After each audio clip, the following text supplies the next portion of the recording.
আবারও হদিশ পুরুষ লক্ষ্মীর। হাবড়ার ঘটনা, 3 বছর ধরে পুরুষ মানুষে তার অ্যাকাউন্টে ঢুকতো টাকা।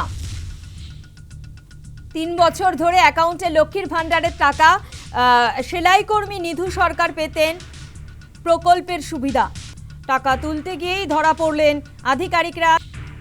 যে ছবি আপনাদের দেখানো হচ্ছে হাবড়ার ঘটনা, এবার খোঁজ মিলল পুরুষ লক্ষ্মীর। 3 বছর ধরে অ্যাকাউন্টে লক্ষ্মীর ভান্ডারের টাকা পেতেন সেলাই কর্মী নিধু সরকার পেতেন এই প্রকল্পের সুবিধা। একাধিকবার আমরা দেখেছি মুখ্যমন্ত্রী শুভেন্দু অধিকারী তিনি অভিযোগ করে আসছেন যে দুর্নীতি হয়েছে, বিভিন্ন জায়গায় লক্ষ্মীর ভান্ডার নিয়ে দুর্নীতি হয়েছে। এবার আরও একবার খোঁজ মিলল পুরুষ লক্ষ্মীর।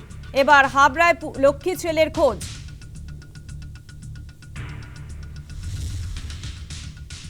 যার অ্যাকাউন্টে 3 বছর ধরে টাকা ঢুকতো, অর্থাৎ এই নিধু সরকার, তিনি কি বলছেন শোনাবো।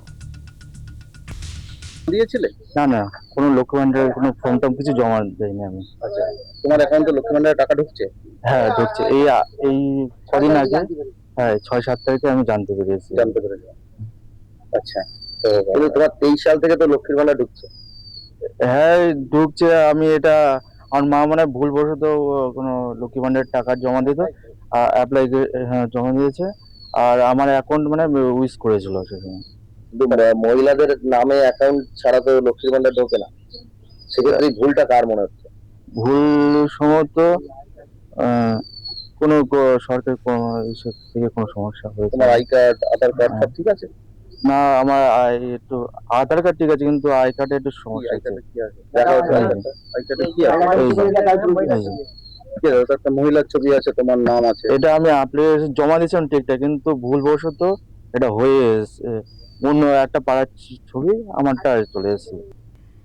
এবার হাবড়ায় খোঁজ মিলল পুরুষ লক্ষ্মীর। 3 বছর ধরে অ্যাকাউন্টে লক্ষ্মীর ভান্ডারের টাকা সেলাই কর্মী নিধু সরকার পেতেন প্রকল্পের সুবিধা।